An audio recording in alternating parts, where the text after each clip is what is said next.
From the shining cloud, the Father's voice is heard. This is my beloved Son. Hear him. The Lord is my light and my salvation. Blessed second Sunday of Lent, everyone. We praise and thank you, dear God, for another day of life. We praise and thank you for the gift of love, the gift of family, of community, and belongingness, and the gift of today.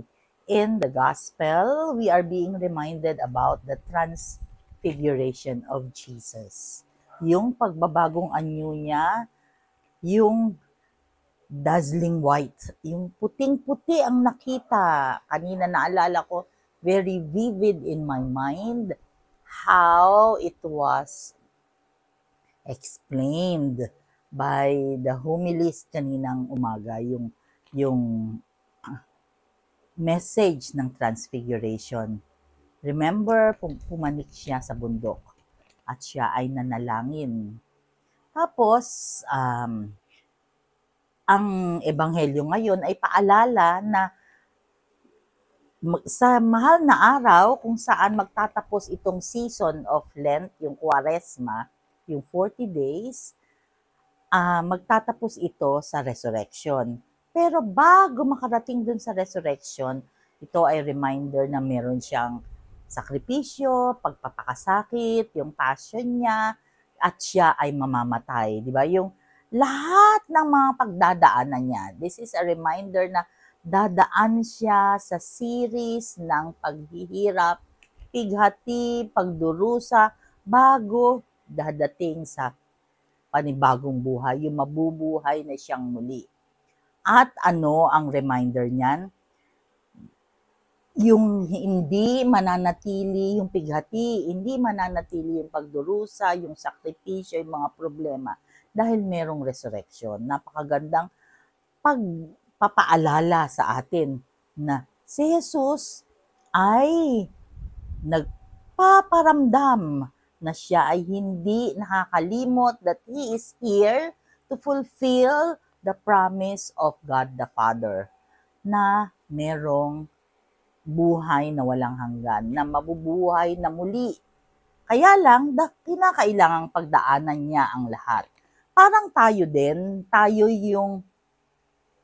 yung picture na yon na meron tayong mga problema, sakripisyo, sa anak, sa asawa, sa work, para mabuhay, yung mga OFW, nagsasakripisyo, malayo sa pamilya, yung mga kailangan mag-extend ng work, mag-OT para madagdagan ang kanilang sahod, para pangtawid dahil kulang ang sinasahod. Alam niyo yung mga ganyan, yung sakripisyo talaga.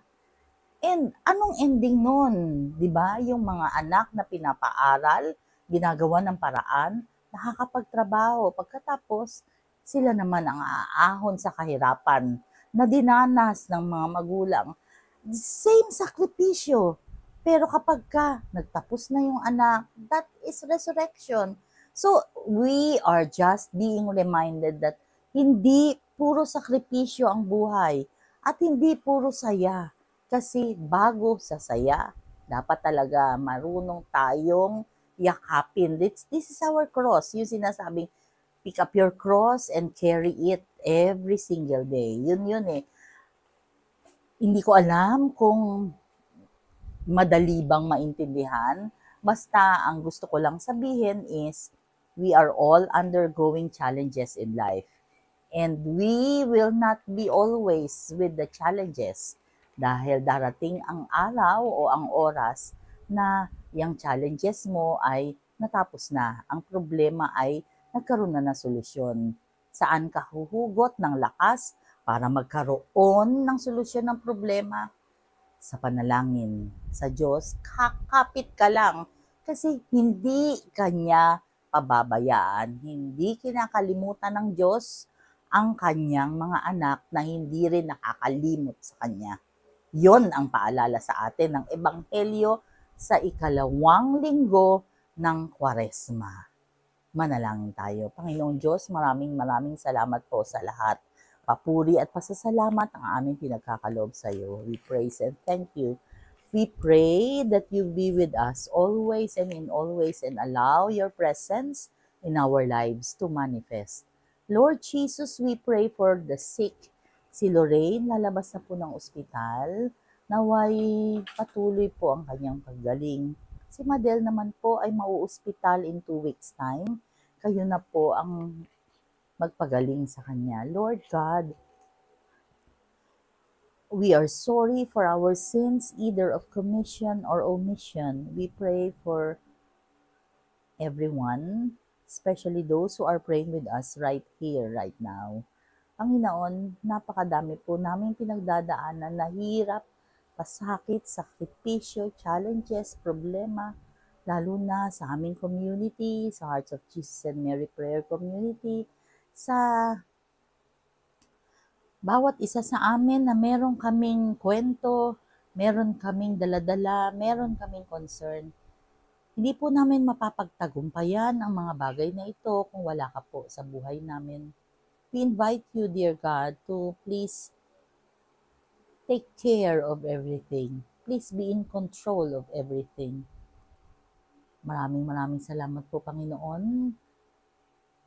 Lahat ng ito ay samot dalangin namin sa matamis sa pangalan ng inyong anak na si Jesus at sa panalangin po ng aming Mama Mary.